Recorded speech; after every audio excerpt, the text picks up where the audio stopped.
let's go ahead and have a quick overview of the exam in case you haven't had, and on top of that there is no sectional cutoff either. You just need to look at your, if you confine yourself to just one section without looking at the other sections, and it's only then, in an ideal scenario, you want to go through all the questions and only then you would want to. So around 12.5 minutes to abstract, and then the remaining 200 questions, 150 minutes, no negative marking.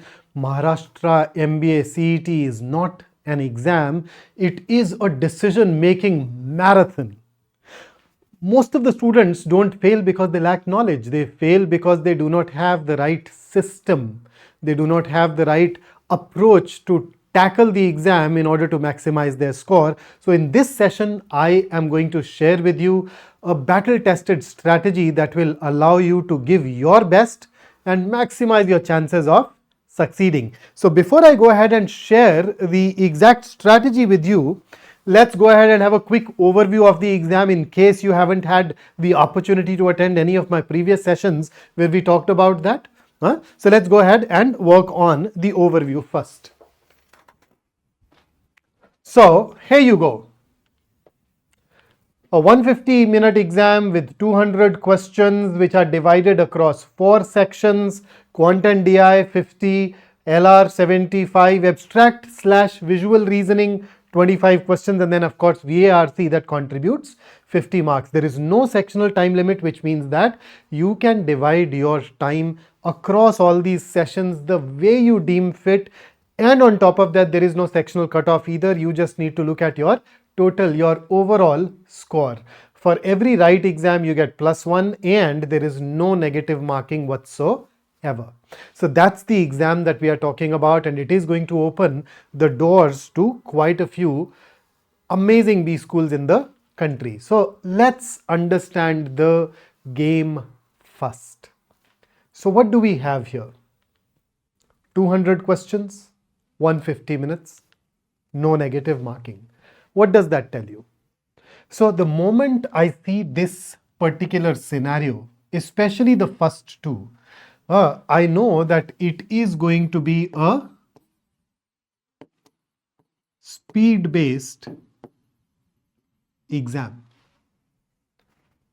And in such exams, your ability to manage your time, your ability to select the right questions, your ability to soak in the pressure, all of these things become really very important. So what do we do in this particular scenario? So we know that if we want to maximize our score, we want to go from easy questions to difficult questions. We want to go from less time consuming questions to more time consuming questions, right? Or if it were a B school, we can actually go ahead and draw a Johari window where we can talk about the difficulty level on one end. So a question can be easy or difficult. In terms of time taken, we can say less time and more time. So across this matrix, now we of course want to attempt those questions which are easy and take less time, and then gradually move towards questions which progress in their difficulty level, which become more and more time intensive. Now because there is no sectional time limit and there is no sectional cutoff, if you confine yourself to just one section without looking at the other sections, you'll never be able to figure out whether you are indeed attempting the questions that are easy for you or not. And that is why it is important for us to use a round-based strategy. So on an average, you get around 45 seconds per question. Around, okay? And therefore, it becomes important for us to use a round-based strategy. So think of this exam as not a test match. It is more of a T20 where if you play your cards right, you are going to succeed. So what exactly is this round-based strategy? So the core idea is very straightforward. Unless you see all the questions, you can never figure out whether a particular question is easier than any other question that exists in the exam, and thus it is important for us to see all the questions, and it's only then, in an ideal scenario, you want to go through all the questions and only then you would want to start attempting. But then, hey, in that process, what if you come across some sitters, some low hanging fruits, some very easy and very less time consuming questions? You would want to attempt those, right? So that's the kind of thought process that we have behind the round based strategy. So the very first round is designed towards ensuring that you are able to go through the entire exam. भाई पूरा paper देख लेना अपने को, और ये पूरा paper देखने के बाद हमारे हाथ में टाइम बचा होना चाहिए, ताकि अब हम सही सेक्शन पे जाकर के अपना कॉल लेकर के अकॉर्डिंगली अटेम्प्ट करना शुरू कर पाए. सो when I say round 1, I would suggest that you give around और devote around 100 minutes to this particular round. अब हमारे पास कितने क्वेश्चंस हैं? 200. कितने सेक्शंस हैं? 4 sections. Quant and DI 50 questions, VARC 50 questions. Reasoning gets 100 questions, लेकिन रीजनिंग को 2 parts में डिवाइड किया हुआ है ना. एक लॉजिकल रीजनिंग, एक एब्स्ट्रैक्ट रीजनिंग. 75 25. तो एक तरह से अगर इसको इवनली स्प्लिट करें तो कैन आई से कि यार quant and DI you want to give it 25 minutes, VARC you want to devote another 25 minutes, और जो रिमेनिंग 50 minutes हैं उसको आप LR और एब्स्ट्रैक्ट रीजनिंग में डिवाइड कर लेंगे. So around 12.5 minutes to abstract and then the remaining to your logical reasoning part. तो इस सेक्शन में हमारा गोल क्या है? राउंड 1 में हम हर एक सेक्शन के सारे सवाल पढ़ना चाहते हैं. We want to go from the first question to the very last question, where we know what all is there and what the difficulty level of each one of those questions is for us. इसमें थोड़ा subjective तो होगा ही, है ना. तो अब इस process में when you go ahead and read these questions, can you attempt? Absolutely yes, but attempt only those questions which are easy. So easy कौन सा है? sitters, सवाल actually जो बहुत आसान है, या फिर questions that are built around familiar patterns. For instance, I remember you and I, यार हमने syllogisms पे कितना काम किया है. तो आपने सिलोजिज्म के बहुत सारे क्वेश्चंस मेरे साथ किए. हो सकता है एग्जाम का एक क्वेश्चन देखते ही आपको पता चले रहे तो सेम पैटर्न है, इस पैटर्न का क्वेश्चन तो हमने किया था क्लास में. और आपको पता है जैसे एक क्वेश्चन था, तीनों के तीनों स्टेटमेंट सम से शुरू हो रहे थे, और तीनों के तीनों सम से शुरू होते हैं. हमें पता था कि कोई भी इंटरमीडिएट इन्फरेंस तो आना ही नहीं है, राइट. तो आप सीधा सीधा जाकर के फिर ईदर और नीदर वाले ऑप्शन को कंपेयर करके देखेंगे. हाँ, इसी तरह से कोई डायरेक्ट लॉजिक बेस्ड क्वेश्चन है जो आपने पढ़ा हुआ है, उसमें आपको देखते ही पता है ये अप्रोच रही और इस तरीके से एलिमिनेट करना है, ऐसे आंसर आएगा. सो इसेंशियली क्वेश्चंस जो तुम्हारे लिए पढ़ते ही क्लिक हो रहे हैं, तुम्हें पता है कि अरे यार ऐसे सॉल्व करना है इसको, और ये जो है ये मेरे लिए 40 सेकंड से कम का टाइम लेने वाला है. तो go ahead attempt those. But अगर कोई ऐसा क्वेश्चन दिखे जिसमें आपको लगे कि यार ये ना अप टू 1 minute ले सकता है, हालांकि अप्रोच तो मुझे पता है, तो आप उसको मार्क करके आइडेंटिफाई करके रख सकते हैं. तो कोई भी सवाल जिसमें कैलकुलेशन थोड़ी ज़्यादा चाहिए हो, थोड़ा कन्फ्यूजन हो, आपको सोचना पड़ रहा है कि यार इसकी अप्रोच क्या होगी, उस टाइम के लिए स्किप कर दो. लेकिन फिर भी अगर अंडर 60 सेकेंड वाला है तो उसे राउंड 2 क्वेश्चन की तरह मार्क करके अपने लिए छोड़ देना.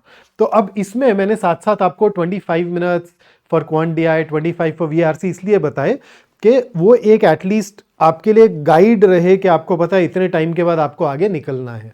सो गोल ये है कि सारे क्वेश्चंस पढ़ लें, बट जस्ट इन केस सारे क्वेश्चंस नहीं पढ़ पाए उस 25 मिनट में, तो क्या करेंगे? कोई बात नहीं, आगे चले जाएंगे. जो लास्ट क्वेश्चन कर रहे हैं वो सॉल्व करके आगे चले जाएंगे. हाँ, the moment 25 minutes are over, the question that you're working on, you'll attempt it and then you'll move over to the next section. कोई बात नहीं, बट मॉक्स दे करके थोड़ा प्रैक्टिस करो कि 25 मिनट में कम से कम सारे सवाल पढ़े जाएं. वो एबिलिटी थोड़ी डेवलप करो और साथ साथ राउंड 2 क्वेश्चंस आइडेंटिफाई करो. तो जब ये हो गया तो फिर आप क्या करेंगे? Switch over to round 2. So हमने 100 मिनट दे दिए राउंड 1 को, राउंड 2 को हम देने वाले हैं 30 मिनट्स. अब इस 30 मिनट्स में मैं सेक्शन स्पेसिफिक ब्रेकअप नहीं बता रहा हूं, लेकिन जितने भी क्वेश्चन आपने आइडेंटिफाई किए थे राउंड 2 के लिए उन पे चले जाएं. लेकिन इसमें भी हो सकता है कि कभी कभी थोड़ी जजमेंट गलत हो जाए, आपको लगता हो कि सवाल मुझे आता है बट इन रियलिटी आता नहीं है, थोड़ा एक्स्ट्रा सोचना पड़ रहा है.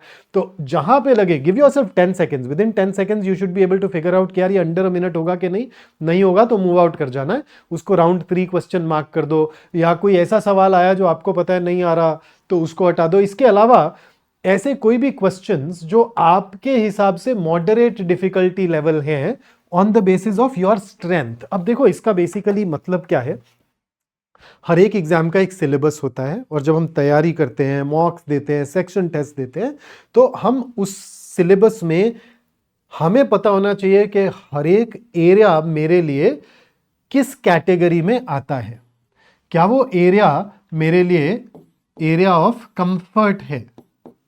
हाँ, सो एरिया ऑफ कंफर्ट होने का मतलब क्या, मेरा एक्यूरेसी रेट इसमें 70% से ज्यादा है। क्या ये मेरे लिए एरिया ऑफ डिस्कंफर्ट है? डिस्कंफर्ट का मतलब क्या, मेरा एक्यूरेसी रेट जो है यहाँ पे लेस देन 50% है। या फिर क्या ये इन बिटवीन एरिया है कि यार इसमें मेरा एक्यूरेसी रेट ना कभी अटेम्प्ट करता हूँ, कभी सही होता है, कभी गलत होता है, बिलो 70% तो है ही, हॉवर्स मोर अराउंड 50% ही रहता है एक्यूरेसी रेट इनमें, तो पता होना चाहिए। तो अगर कोई भी एरिया ऐसा है जो आपके लिए मॉडरेट डिफिकल्टी लेवल वाला है, आपके असेसमेंट के हिसाब से, आपके प्रीवियस टेस्टिंग के हिसाब से, तो आप उसको थोड़ा आइडेंटिफाई करके रख लें। हाँ, तो ये जो राउंड 2 वाले क्वेश्चंस आपने आइडेंटिफाई किए थे, एक बार जब ये सारे सवाल हो जाएं तो उसके बाद में आप फिर जो है you'd move over to moderate difficulty questions. और इसी प्रोसेस में इसके बाद जो टाइम बचेगा, जिन क्वेश्चंस को आपने लेबल नहीं लगाया, फिर उसके बाद उन क्वेश्चंस को स्कैन करें और उसमें देख लें कोई राउंड 3 क्वेश्चन है क्या, या फिर कोई ऐसा क्वेश्चन भी है जो आपको बिल्कुल नहीं आता है और आप इसको डेफिनेटली अटेम्प्ट नहीं करने वाले। सोच के आंसर सबके मार्क करेंगे क्योंकि there is no negative marking, but ये तो पक्का है कि इसको मैंने अब दोबारा देखना ही नहीं है। हाँ, अटेम्प्ट नहीं करूंगा because I don't know much about it. So that's your round 2 essentially. और उसके बाद में राउंड 3 में यू हैव फाइनल 20 मिनट्स। अब इस 20 मिनट में ना आप पूरे का पूरा पेपर देख चुके हैं, आप सारे सेक्शन का आपसी कंपैरिजन भी कर चुके हैं, आपको पता है कि आपके लिए कौन सा सेक्शन इजी, कौन सा डिफिकल्ट, कौन से क्वेश्चंस इजी, कौन से क्वेश्चंस डिफिकल्ट, और उसमें भी ज़्यादातर आसान क्वेश्चन इस जंक्चर तक आप कर ही चुके हैं, जो मॉडरेट थे वो भी कर ही चुके हैं। तो now you need to take a call on ये 20 मिनट कहाँ बिताए जाएं ताकि अब हम अपना स्कोर मैक्सिमाइज कर पाए, राइट। सो इसमें जो क्वेश्चंस राउंड 3 के लिए आइडेंटिफाई किए हुए हैं उन्हें देख लें, और इसके बाद जो क्वेश्चंस नहीं सॉल्व हो रहे, जो क्वेश्चंस आपने छोड़ दिए हैं, अगर कोई एजुकेटेड गेस, स्ट्रेटेजिकली आप गेस कर पा रहे हैं तो कीजिए, otherwise just move on and then attempt all the questions. Make sure that you've marked your answers to all the questions. So 100, 30, 20. अब ये 100, 30, 20 बहुत रिजिड नहीं है इन द सेंस दैट आप मॉक्स देखें, हो सकता है आपके लिए 90, 40, 20 ज़्यादा इफेक्टिव हो, 90, 30, 30 ज़्यादा इफेक्टिव हो। तो थोड़ा बहुत एक्सपेरिमेंटेशन आप मॉक्स के थ्रू कीजिए और उस एक्सपेरिमेंटेशन से आपको पता चल जाएगा कि आपको किस तरीके से यहाँ पे काम करने की ज़रूरत है। So that's what we mean by a round based strategy where you give yourself some strict time limits. First round में खास तौर पे जिसमें आप सेक्शन वाइज टाइम लिमिट्स भी एडियर करेंगे, और राउंड 2, राउंड 3 में because you have gone through the entire paper you will now go ahead and attempt them the way we have gone on to talk about it here. अब इसमें कुछ 4 extra चीज़ें हैं जो मैं आपके साथ और बात करना चाहता हूँ। इसमें कवर तो हो गई, but let's go ahead and talk about the time management aspects first. हाँ, सो लेट्स जस्ट रिफ्रेश। हमारे पास एक मैक्रो प्लान है। मैक्रो स्ट्रैटेजी हमारी क्या है कि भाई 100 minutes for round 1, 30 minutes for round 2, 20 for round 3 and we are done with all our time. लेकिन इसी में एक ना माइक्रो स्ट्रैटेजी भी है। हमारी माइक्रो स्ट्रैटेजी क्या है कि यार इजी क्वेश्चंस पहले करने हैं, और हमारे लिए इस एग्जाम में इजी क्वेश्चंस कौन से हैं जिसमें we are able to answer them in under 40 seconds. So वो हमारे इजी सवाल। फिर मॉडरेट हम यहाँ किसको बोलेंगे, जो under 60 minutes but more than under 60 seconds but more than 40 seconds ले रहा है। और फाइनली हार्ड जो भी सवाल होगा, यानी जिसमें 60 सेकेंड से ज़्यादा लगने वाले हैं, 1 मिनट से ऊपर लगने वाला है, इमीडिएटली स्किप कर देना है। तो 2 लेवल्स पे हमने प्लान बना लिया। एक तो मैक्रो लेवल पे कि यार हर एक राउंड को क्या टाइम देना है, एक माइक्रो लेवल पे कि यार क्वेश्चन को देख के किस तरीके से उसे असेस करना है। So please keep in mind that you are not solving questions, you are managing time investments. तो जो भी एक्स्ट्रा टाइम आप ले रहे हैं किसी डिफिकल्ट सवाल में, वो आपके 2 से 3 एक्स्ट्रा इजी सवाल हो जाते हैं उसमें, अगर आपने उसमें टाइम ना बिताया होता तो मेक श्योर कि आप वहां पे थोड़ा ध्यान देकर रहें। फिर दूसरी चीज question selection, right? So question selection में this is the key principle. So this exam is less about solving and more about choosing your questions wisely. Solve तो of course करना ही है, लेकिन अगर गलत questions choose हो गए तो ज्यादा बड़ा challenge हमारे लिए हो जाएगा। तो उसमें ध्यान क्या रखें, पिक दोज क्वेश्चंस इमीडिएटली जिनमें कोई वोकैबुलरी बेस्ड वर्बल का सवाल है। अब आपको पता है ना, वोकैब वाले यार सिनोनिम्स हो गए, एंटोनिम्स हो गए, फिल इन द ब्लैंक्स हो गए, ईडियम फ्रेजल वर्ब वाले सवाल हो गए। देखो आते हो चाहे ना आते हो, लेकिन ये पक्का है कि 20-30 सेकंड से ऊपर लेते नहीं है generally. So you can start there. हाँ, ऐसे ही अगर आप डीआई की बात करें तो कोई डायरेक्ट रीजनिंग पैटर्न वाले सवाल, कोई फैमिलियर डीआई सेट्स वाले सवाल, एरिथमेटिक के स्ट्रेट फॉरवर्ड सवाल, ग्रामर के वो क्वेश्चंस जिसमें 4 पार्ट्स में डिवाइड किया हुआ है एक सिंगल सेंटेंस को, वो दिया है लेस टाइम कंज्यूमिंग, राइट?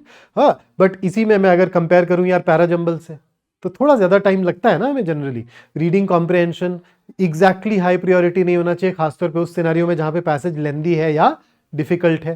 तो आप कंपेयर करेंगे और इसी तरह से उन चीजों को आप अवॉइड करेंगे जहां पे कोई लेंदी चीजें दिख रही हो, कॉम्प्लेक्सिटी या कॉम्प्लिकेशन आ रही हो, कैलकुलेशंस हैवी इन्वॉल्व हो, या कोई भी ऐसे सवाल जो एम्बिगुअस। और आरसी में भी देखिए, it's not necessary for you to attempt all the RC questions that are there after a passage. It's okay to leave a question. Random guess कर सकते हैं कि यार ज्यादा टाइम नहीं बिताना हमें सोचने के लिए। So the key here is top performers learn to sacrifice. They learn to say no to some questions that they know they can solve, but because they are going to take time, they will not spend that time then and there. Then handling pressure. देखो इस exam में ना self doubt बहुत आते हैं, आपको लगेगा ही लगेगा कि यार स्पीड सही नहीं चल रही, आपको ये भी लग सकता है कि यार मैं ना जरूरत से ज्यादा ही गैस कर रहा हूं नेगेटिव मार्किंग ना होने के चक्कर में। ये सारी चीजें नॉर्मल है। You may start comparing, you may look around and see हो रहे दूसरे लोग बहुत तेजी से काम कर रहे हैं, whatever, this is absolutely entirely normal for us in this particular exam. So पहली चीज, पूरे एग्जाम में anchor to the process and not the score. आपने अपने आप को राउंड बेस्ड स्ट्रैटेजी में टाइम दे करके अटेम्प्ट करने का डिसीजन लिया है, तो आप बस अब उसी चीज को आगे करते जाएंगे और आपका काम है उस प्लान को एग्जीक्यूट करना। सही गलत गेसिंग, सेल्फ डाउट्स, उन सबको अवॉइड करें। दूसरी चीज, बीच बीच में ये नहीं देखना कितने क्वेश्चंस हो गए। Trust your strategy, you going well, उस स्ट्रैटेजी से आप अपना बेस्ट दे पाएंगे। रुक रुक करके एग्जाम में कितने क्वेश्चंस हो गए देखना is just a sheer waste of time. Remember Milkha Singh ji ने ये गलती की थी, जब एक रेस में वो पीछे मुड़ के देखने लगे थे वो कितना आगे हैं, और उसी प्रोसेस में वो थोड़ा पीछे रह गए। ना देखते तो शायद मेडल ले लेते, तो आप वो गलती नहीं करें। और तीसरा, हर 30 मिनट में रीसेट करें। मैं जब भी स्पीड बेस्ड एग्जाम्स में होता हूं, I give myself a certain amount of time, after which I go in for a deep breath and then I just physically shake my head and start afresh again. It's a trick, it's a hack, लेकिन इस hack को आप अगर master करें, use करेंगे, तो आप देखेंगे कि आपको काफी मदद करेगा। तो एनमैट जैसे एग्जाम में हर 30 मिनट में, यानी कि पेपर में 4 बार हमें रीसेट करना है, right? So finally just keep reminding yourself when the situation gets tough कि भाई बस एग्जीक्यूट करना है, बस अगले 10 सवाल, अगले 10 मिनट। तो जब आप सिर्फ अपने आप को अगले कुछ देर या अगले कुछ क्वेश्चंस के लिए फोकस करने को तैयार करते हैं, तो क्या होता है, you are able to narrow down your focus, and whenever you narrow down the focus, the pressure reduces. हम बोलते हैं ना, क्रिकेट अगर आपने खेला है तो we just take it ball by ball. एक बॉल आई, हम सिर्फ ये सोचते हैं अगली बॉल पे क्या करना है, बस। And when you keep doing that, you're able to go through the entire day. Similarly, if you keep doing it here, if you just think in terms of a few questions ahead, you will definitely be able to reduce that pressure. And here is the last thing. Educated गेसिंग। तो हमें पता है कि यहाँ कोई negative marking नहीं है, पर इसका मतलब ये नहीं है कि हम रैंडमली ब्लाइंडली गेस करना शुरू कर दें। हमारी गेसिंग में थोड़ा सा तो दिमाग हम लगा ही सकते हैं, है ना? तो अब एलिमिनेशन मेथड यूज कर सकते हैं कि यार अगर आपने 1 से 2 ऑप्शन भी एलिमिनेट कर दिए तो भी आपके odds of getting that question right increase significantly. फिर पैटर्न रिकॉग्निशन, आपने जो प्रैक्टिस की है उसको देखो, गलत आंसर्स किस तरह के दिखते हैं। आप में से बहुत सारे लोग, मैं ये टर्म नॉर्मली यूज नहीं करता हूँ वीआरसी में, पर यूट्यूब में चैट में आप बहुत बार यूज कर रहे होते हैं ये टर्म, राइट? Extreme options. हाँ, वीआरसी में भी, हाँ, खासतौर पे इन्फरेंस वाले सवालों में, वर्बल लॉजिक में, इन्फरेंस वाले सवालों में, अजम्पशन वाले सवालों में, ध्यान है ना, हमने बोला हुआ है ओनली, ऑल वगैरह आते ही हम एक्स्ट्रा कॉशियस हो जाते हैं। सो उन पैटर्न्स को संभाल करके, देख करके फिर आप काम करें। फिर लैंग्वेज बेस्ड क्लूज यूज करने शुरू कर सकते हैं, ग्रामर देख लें, टोन वगैरह देख लें। आपको खासतौर पे वर्बल एबिलिटी वाले सवालों में फिल इन द ब्लैंक्स हो गया, आपके पैराजम्बल्स हो गए, वहाँ पे इस तरह की चीज़ें बहुत हेल्प करती हैं।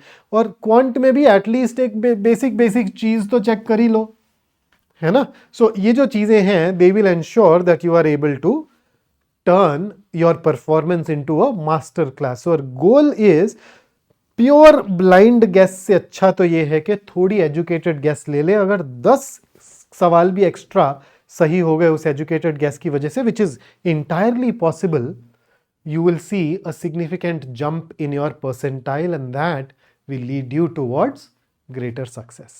So that is what I brought for you today. In case there is any other question with respect to Maharashtra MBA strategy that you still have in your mind, you know that you can reach out to me in this group. And before I sign out, the man on top of the mountain did not fall there. जो खड़ा है पहाड़ की चोटी पे, वो ऐसा नहीं है कि भाई पैराशूट से वहाँ लैंड हुआ था। उसने ट्रेन किया था, स्ट्रेटेजाइज किया था, और उसके बाद मेहनत की थी, और वो मेहनत इवेंचुअली आपको एब्सोल्यूट टॉप तक लेके जाती है। अगर आप भी यही करते रहेंगे तो आप भी अपने आप को एक दिन अपने गोल को अचीव करते हुए पाएंगे। अपने पहाड़ जिनसे आप जूझ रहे हैं उनकी चोटी पर ज़रूर पाएंगे।